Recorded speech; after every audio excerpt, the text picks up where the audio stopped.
네,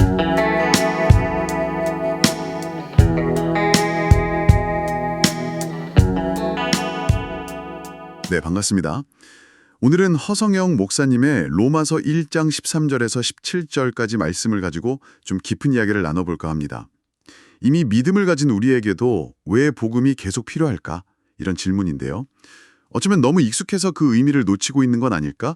니카라구아 선교 이야기와 함께 좀 파고들어 보죠. 네, 반갑습니다. 이게 참 흥미로운 주제인 것 같아요. 특히 신앙생활을 좀 오래 하신 분들께는 더 와닿을 수 있는 얘기죠. 사도 바울이 그 당시 믿음 좋다고 이미 소문이 자자했던 로마 교회 성도들에게까지 복음을 꼭 전하고 싶다 간절히 원했다는 거잖아요. 이미 믿는데 왜 또 복음이 필요했을까? 이게 이제 시작점인 거죠. 그렇죠. 그 이유를 좀 찾아가는 실마리가 설교 중에 소개된 그 언어 이야기에 있는 것 같아요. 니카라구아 선교 준비하시면서 스페인어 인사 아디오스 이게 원래 하나님께로 가십시오. 그러니까 아가 뭐뭐에게로 디오스가 하나님 이런 뜻이었다는 걸 알게 되셨다는 거죠. 우리가 매일 쓰는 영어 굿바이 이것도 원래는 God be with you 하나님이 함께 하시길 이거였다는 거고요. 정말 놀랍지 않나요? 매일 쓰면서도 그 깊은 뜻은 까맣게 잊고 살았던 거예요. 네, 바로 그 지점입니다. 그 설교에서는 그게 핵심이라고 봤어요. 그러니까 익숙함이 본질을 가린다. 이게 마치 우리 신앙의 모습일 수도 있다는 거죠.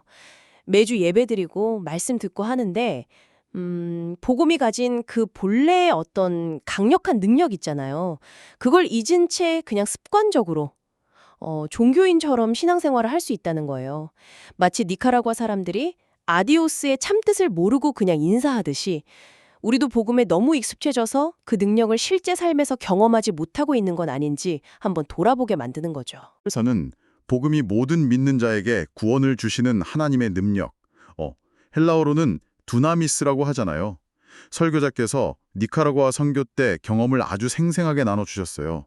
막 덥고 습하고 언어도 잘 안 통하고 그런 힘든 환경에서도 팀원들이 불평 없이 오히려 기쁘게 사역했던 모습이 참 인상 깊었습니다. 네, 특히 그 미용봉사하셨던 분 이야기. 머리카락이 온몸에 막 달라붙어서 얼마나 따갑고 힘들었겠어요. 그런데도 그냥 평온하게 그걸 다 감당하셨다는 거. 또 되게 내성적이던 아이들이 현지인들한테 막 담대하게 다가가서 복음 전하고 기도해주고 이런 모습들은 단순히 인간적인 의지나 열심 이걸로는 설명하기 좀 어렵다는 거죠. 이게 바로 두나미스. 그 다이너마이트 어원이 된 단어잖아요.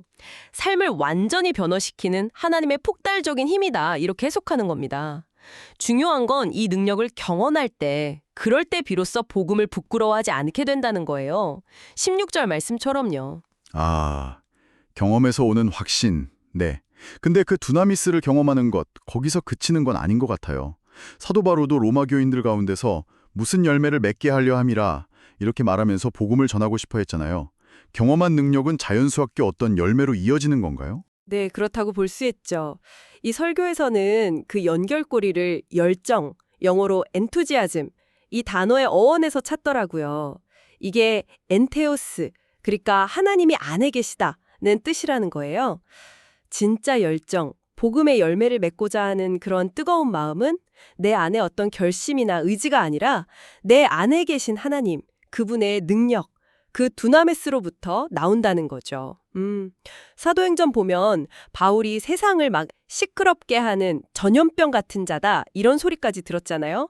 그게 바로 바울을 통해서 복음의 그 두나메스가 정말 강력하게 퍼져나갔기 때문이라는 거예요. 전염병 같다. 와, 표현이 정말 강렬하네요. 이게 그럼 오늘 우리에게 던지는 질문은 뭘까요? 당신의 삶이 주변 사람들에게 정말 선한 영향력을 미치는 복음을 살아내는 그런 전염병과 같습니까? 아니면 혹시 내가 믿는다는 사실조차 드러내기 좀 어려워하고 있지는 않습니까? 하는 거죠. 설교 중에 그 얘기 나왔잖아요. 이단에 빠진 딸이 부모님한테 엄마 아빠는 믿는 대로 살지 않잖아요. 근데 저는 제가 믿는 대로 살아요. 이렇게 말했다는 거. 정말 충격적이죠. 삶으로 이렇게 증명되지 않는 믿음이 얼마나 공허한지를 보여주는 사례 같아요.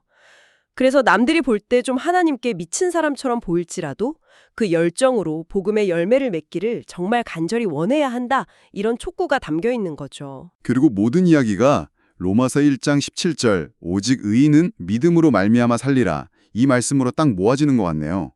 아까 니카라구아에서 비행기가 연착됐을 때 어른들은 막 발을 동동 구르는데 아이들은 그냥 태평하게 놀았다는 그 일화도 기억나요. 어차피 어른들이 다 해결해 줄 거라는 그 믿음이 있었기 때문이겠죠. 네, 맞아요. 그 일화가 우리가 하나님 아버지를 어떻게 신뢰해야 하는지를 아주 잘 보여주는 것 같아요. 그래서 오늘 이야기를 들으신 여러분께 마지막으로 한번 질문을 던져보고 싶습니다. 여러분의 신앙은 정말 삶을 움직이는 살아있는 두나 믿습니까? 아니면 그냥 익숙함 속의 잠재력으로만 남아있는 그런 개념인가요?